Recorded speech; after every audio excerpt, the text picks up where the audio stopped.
주님께서 우리들 속에 웃음을 채워주셔, 입에. 그렇게 하면 웃음의 사건이 일어나게 되고 웃을 수 있는 일이 발생하게 되는 것이죠. 하나님이 웃음을 채워주셨어야 우리들의 기쁨을 가질 수가 있는 것이죠. 또 화평은 관계의 문제입니다. 그래서 사랑과 희락과 화평과 우리가 지난 시간에 배웠어요.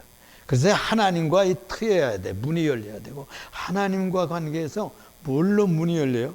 하나님의 말씀을 듣는 말씀을 읽어야 돼요. 성경을 읽어야 문이 열려요. 또 기도해야 하나님과 트여요. 또 이웃과 관계가 트여야 평화가 옵니다. 평화가 와요. 요셉은 아버지의 편애로 그냥 누구만 사랑하는 거 아니, 이 야곱이 그냥 요셉만 자꾸 사랑하는 거예요. 응? 12아들 중에 요셉만 사랑하는 거예요. 그러니까 형들이 시기해가지고. 그래가지고 이렇게 돼 있어요. 창세기 37장 4절에 그의 형들이 아버지가 형들보다 그를 더 사랑함을 보고 그를 미워하여 그에게 편안하게 말할 수 없었더라. 편한 말이 안 나와. 편한 말이 안 나와.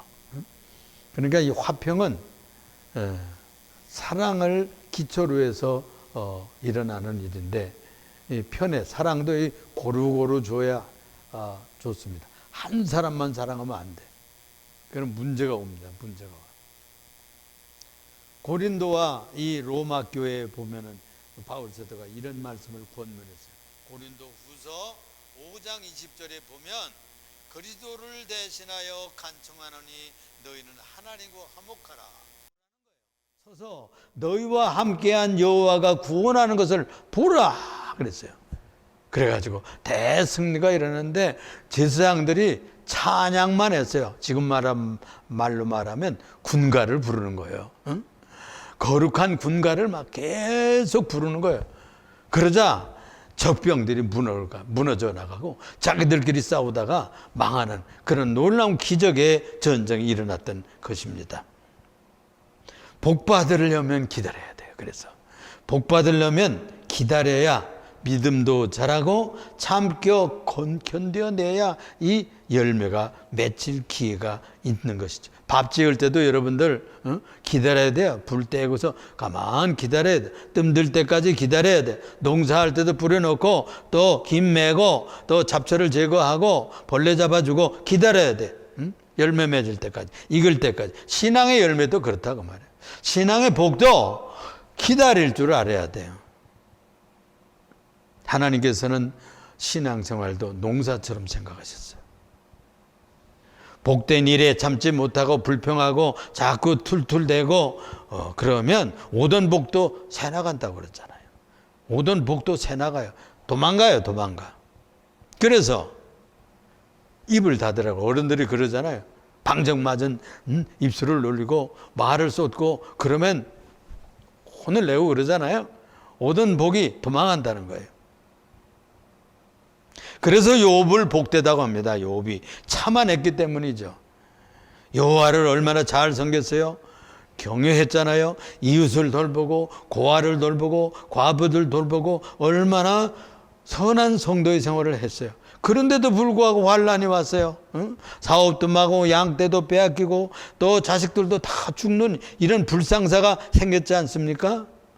그러니 아내도 비난하죠. 친구들도 와서 위로한다 치고 와가지고 조롱을 해야 되죠. 정말 속이 뒤집어졌습니다. 거기다가 나중에는 몸이 만신창이가 들어가지고 병들었어요. 스트레스 쌓이고 뭐 이렇게 하면 어떻게 됩니까? 마음도 아프고 몸도 아프고 이 신경통도 쑤시고 그러는 것 아니겠어요? 그런데 그걸 끝까지 견뎌냈어요. 끝까지 견뎌냈어요. 그러다가 연단받은 후에 정금같이 나왔던 거죠.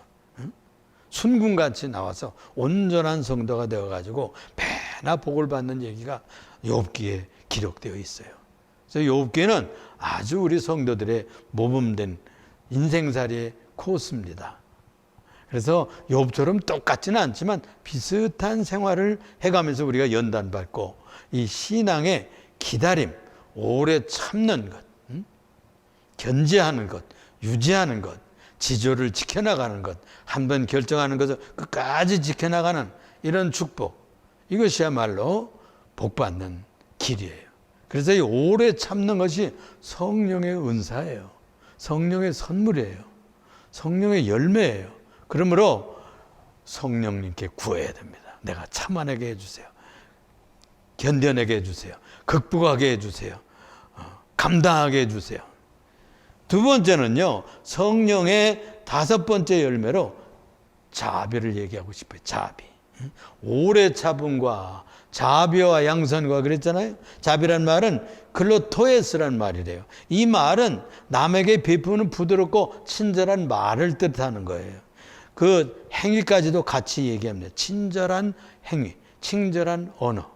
그래서 친절이란 말로 번역할 수가 있어요. 언덕에 올라가는 배주님, 할아버지, 할머니들 뒤에서 잠깐 밀어주는 거. 그건 상당한 친절이잖아요. 봉사잖아요. 이 친절은 말만이 아니라 행실이고, 행실만이 아니라 친절은 말이 곁들여 있어야 친절이 나타나잖아요. 그래서 이 우리 말은 그렇게 중요합니다. 잠언 12장 18절에 혹은 칼로 찌르는 것 같이 함부로 말하거니와 지혜로운 자의 혀는 양약과 같으니라 했고, 어해 다르고 아해 달라. 어해 다르고 아해 달라. 잠언 15장 4절에 온양한 혀는 곧 생명나무라도 패려한 혀는 마음을 상하게 하느니라. 그래서 여러분들, 우리 종교는 아니지만 불교에서도요, 이 자비를 얼마나 가르칩니까? 자비. 자비는 친절한 겁니다. 불쌍히 여기는 것이죠. 영국의 시 중에 이런 시가 있다고 그래요. 찌르는 말 한마디가 친절한 마음을 상쾌하고, 찌르는 말 한마디가 친절한 마음을 상쾌하고, 어떤 시련이 내일을 캄캄케 해. 찔린 말 가시에 평생이 괴롭구나. 한데 친절한 말 한마디가 슬픈 마음에 빛을 던져주고, 자비로운 말 한마디 말로 영혼을 살리네. 이런 시가 있어요. 이 말 한마디의 친절, 낭망한 자에게 힘을 줍니다. 칭찬이 무엇이 춤추게 해요? 코끼리도 고래도 춤을 추게 한다는 말이 있잖아요. 이 자비란 히브리어에는 라비라고는, 라함이란 말이에요. 라함. 이 라함이란 말은 자궁이라는 뜻이에요. 자궁. 여성들이 우리가 잉태하면 자궁에 생명을 쌓아안고 10달을 키우잖아요. 그 자궁은 사랑이라는 뜻입니다. 그래서 라함, 자비, 이 말이 같아요, 여러분. 거기서 나왔어요. 히브리 말로 거기에서 자비란 말이 나왔단 말이에요.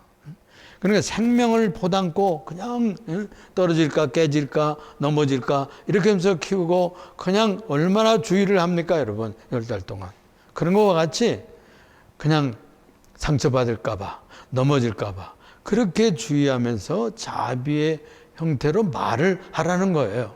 친절의 행위를. 그것이 바로 자비란 말입니다. 자비. 우리가 생각하는 말하고는 좀 틀리죠. 친절이라는 언어 행위를 통해서 자비를 표현하는 겁니다.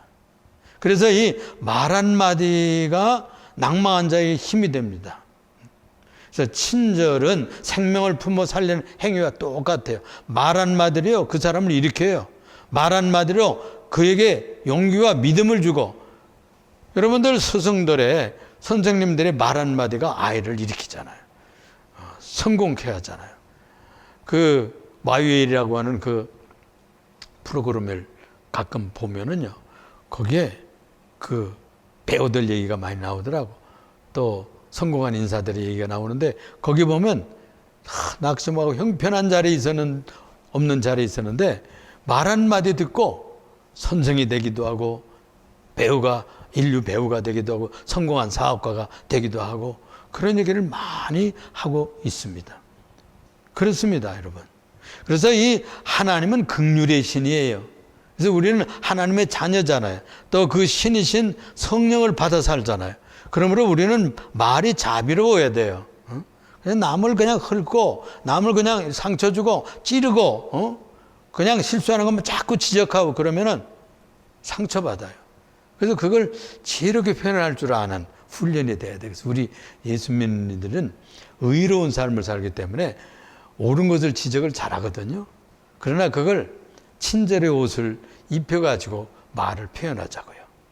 그렇게 하면 훨씬 멋지게 그에게 위로가 되고 격려가 되고 힘이 될 줄로 믿습니다. 또 이 자비라는 것은 긍휼의 선행이에요. 선행을 해야 자비지 뭐 말로만 해가지고 되겠어요? 표현을 해야죠. 그래서 룻기에 볼 것 같으면 2장 13절에 이런 말씀이 나와요. 룻이 이르되 내 주여 나는 당신의 하녀 중에 하나와 같지 아니하오나 당신이 이 하녀를 위로하시고 마음을 기쁘게 하는 말씀을 하셨나이다. 점심때가 되면 이 보아스가요, 룻을 데려다가 초를 찍어라, 응? 떡을 더 갖다 먹어라, 또 물을 마셔라, 응? 그리고 그 직구전 총각들 일꾼들한테 너를 보호하라고 했으니까 마음 놓고 이삭을 줄 거라, 응? 다른 밭에 갈 거 없다. 그래서 우리 밭이 많으니까 이 보리 추수 끝나는 동안 다 여기서 이삭을 줄 거라. 이렇게 해서 친절을 베풀고 봉사를 했어요. 그러니까 너무나 감사해지고 이 하녀 같은 나를 위로하시고 마음을 기쁘게 하는 말씀을 하셨나이다 하면서 감사를 드리고 있거든요. 그렇습니다. 이 고되고 슬픔 중에 있는 남편에 이르는 이 룻을 보아스가 위로를 베풀므로써 친절한 축복을 공급하는 그런 기회가 열리고 삶의 기쁨을 회복시키는 말을 던졌던 것입니다. 그 다음에요, 한 가지 더는 성령의 6째 열매는 양선이에요. 양선. 이 말은 옛날 그런 말이에요. 그래서 이게 잘 쓰지 않는 말인데 이 말은 선행이다. 아주 부드러운 선행이다. 그런 뜻이에요. 아가도스네라는 말인데 세상은 이를 적선한다. 우리 자비를 베푼다 그런 말로 하고 조금 이렇게 혼돈할 수 있는 말인데 신약 성경이 그렇게 소개를 하고 있는 겁니다. 그래서 적선한다, 자선 사업한다. 그래서 이 세상도 이런 선인들이 많을 때 살맛이 나는 것 아니겠어요? 선한 이야기들은 자꾸 소문을 내야 되겠죠. 그런 얘기들이 많아요. 어려운 일을 당했는데 갑자기 어떤 이가 나타나서 그를 살려놓고 자기 이름을 내지도 않고 내가 사라져버려. 그래서 선인 또는 의인 이렇게 일본에 가서 그 일본 사람이 지하철에 떨어졌잖아요. 그건 남은 구하고 자기는 죽은 청년 있잖아요. 그래서 일본에서는 그걸 아주 신처럼 떠받듭니다. 여러분, 신처럼. 그러니까 양선한 것, 선을 베푼다. 그런데 이 유대 나라가 예수님 때에 구제를 할 때마다 나팔을 불었다는 거예요. 나팔을 불었어요.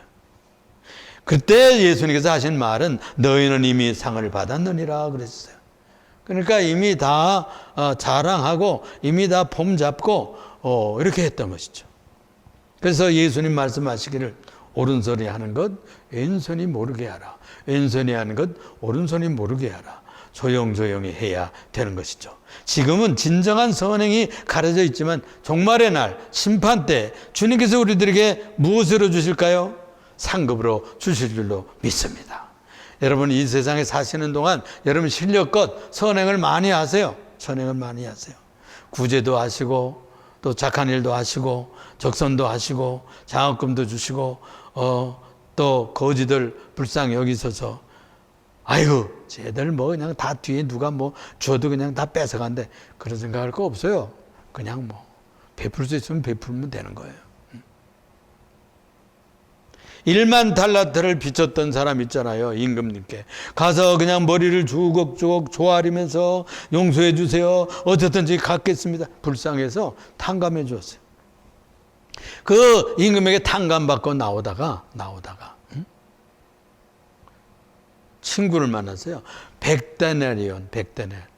그러니까 뭐 한 데나리온이 그때 당시 일꾼들의 임금이었다니까. 그러니까 얼마나 굉장한 거죠. 응? 요즘에 10만 원이라 그러면 5만 원을 맞다 지금 그게 얼마입니까? 100달러는 500만 원 되는 거. 응? 500만 원. 또 15만 원이라 그러면 1,500만 원. 적은 돈이 아니죠.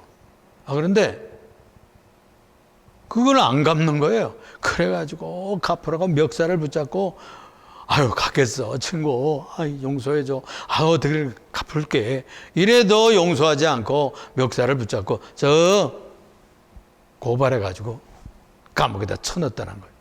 이 모습을 보았던 주위에 있던 친구들이 보고 지는 전이 1만 달란트나 그냥 탕감받고서는 저런 놈이 있어요. 그래가지고 친구들이 다시 임금님한테 가서 고발을 했어요. 저 귀띔을 했어요. 글쎄 이럴 수가 있습니까? 저 사람이 글쎄 이렇게 했습니다. 그래 그놈을 불러오거라. 불러왔어요. 그때 임금께서 이런 말씀을 했어요. 내가 내게 긍휼을 베푼 것 같이 내 친구에게도 자비를 긍휼을 베풀 수 없더냐. 그렇게 말씀했잖아요. 그래가지고 옥에 던져라. 갚을 때까지 옥에 던져라. 감옥에 들어가면은 나올 수 없어요. 그 빚을 갚을 때까지. 그러니까 자비 없는 자에게는 자비 없는 심판이 있을 뿐입니다. 그래서 선행을 많이 하고 우리가 예수민이들은 좋은 선행을 많이 하는 것이 복받는 비결입니다. 에베소서 5장 9절에 빛의 열매는 모든 착함과 의로움과 진실함에 있느니라. 거기도 보면 모든 착함과 의로움과 진실함에 있다. 빛의 열매, 성령의 열매는 뭐냐? 착한 열매를 많이 맺는 거예요. 예수 믿는 사람은 어떻든지 간에 안 믿는 자들보다는 착해야 되겠죠? 응? 착해야 되겠죠? 내 형제들아 너희가 스스로 선함이 가득하고 그랬어요. 모든 지식이 차서 능히 서로 구원하는 자임을 나도 확신한다. 로마서 15장 14절. 모든 선함이 가득 차 넘치기를 주님의 이름으로 부탁을 드립니다. 부흥사가 박용묵이라는 부흥사가 계셨는데 이분이 나이를 많이 드셔가지고 혈압이 높아가지고 쓰러졌다잖아요. 그래가지고 그만 죽어가지고 천국을 가셨대요. 그래서 천국 자기 집을 보고 싶다고 그래서 가본다고. 그건 뭘 보러 가냐고. 보고 싶습니다. 저 편두리에 천국 편두리 어디다가 개척 신도시처럼 이렇게 개척하는 땅에다가 그냥 덩그러니 2층 집을 지어놨는데 거기라고 그러더라고요. 그래서 무슨 보니까 가구도 하나 없고 아무것도 없는 거예요. 아무것도 없는 거예요. 올라가 보니까 상장 2장이 더 걸려있는 거예요. 상장 2장. 천사에게 물었어요. 아니 도대체 이거 아무것도 없고 상장 2장이 있는데 이 상장 2개가 무엇입니까? 당신이 어렸을 때 겨울날에 주일학교 가다가 추워서 떠는 거지 할아버지 이게 잠바를 벗어줬다는 거예요. 추운 겨울에 이 소년이 대단하죠. 그리고 손에 애끼던 돈 헌금하려고 하는 돈인지 모르겠어요. 그걸 해서 붕어빵 2개를 국화빵 2개를 사줬다는 거예요. 그 상급이라는 거예요. 잠바 준 거하고 그거. 아니 그래가 화가 나더라는 거예요. 아니 내가 지금 1년에 신학생을 몇 명을 키우는데 50명이나 장학금을 주고 아파트를 지어가지고 가난한 사람들에게 싼 세로 이렇게 살게 만들어주고 또 학교 2개를 세워가지고 몇백 명에서 이렇게 졸업생을 내고 인재를 지금 키우고 있고 그리고 개척교회를 시작해가지고 내가 5,000명을 만들었습니다. 5,000명. 이렇게 부흥시키는데 상이 2장뿐이라뇨. 당신은 세상에서 표창 다 받았잖아요. 문교부 표창 받고 총회 가면 총회 표창 받고 동네에서 표창 받고 다 표창 받았다 이거야. 그래서 자랑하면서 선행해봐야 세상에서 상 받으면 안 됩니다, 여러분. 그래서 숨어서 하나님이 하시는 것처럼 오른손이 하는 것을 왼손이 모르게, 왼손이 하는 일을 오른손이 모르게 조용히 해야 천국에서 상급이 있고 면류관이 있을 줄로 믿습니다. 우리 사랑하는 성도 여러분, 오래 참음과 자비와 양선, 믿음은 오래 참는 능력이에요. 이 자비 없는 삶은 저주를 끌어들입니다. 친절히 대하고 단점을 지적하더라도 부드러운 말로 하세요. 불쌍히 여기세요. 사람 불쌍히 여겨. 남편을 불쌍히 여기세요. 아내를 불쌍히 여겨야 돼. 자식들을 불쌍한 눈으로 봐야 돼. 부모들도 불쌍히 봐야 돼.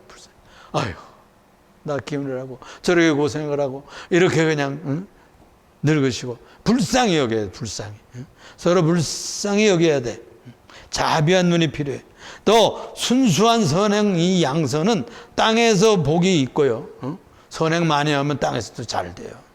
하나님께서 축복하셔요. 축복하셔요. 하늘에서 상급이 반드시 있습니다. 제 자랑만 하려고 그러고 뭐 표창 받으려고 선행하려고 그러지 마세요. 세상에서 뭐 표 얻으려고 그런 선행하는 사람들도 많아요. 그런데 우리 크리스찬은 그래서는 안 돼요. 모쪼록 오래 참으시고 자비한 삶을 사시고 양선한 선행을 통해서 상급이 충만하고 풍성한 삶이 되시기를 주님의 이름으로 축원합니다. 기도합시다. 사랑이 많으시고 은혜가 풍성하신 주님 감사합니다. 오늘도 저에게 복된 날 주시고 성령의 9가지 열매 중에 3가지 열매를 생각을 했습니다. 오래 참음과 자비와 양선의 열매가 주렁주렁 열려서 주님 기뻐하시는 성도의 삶을 살아드리도록 역사하여 주셔서 성령의 사람, 은혜의 사람, 열매 맺는 성도들이 되게 하여 주옵소서. 예수님 이름으로 기도합니다. 아멘.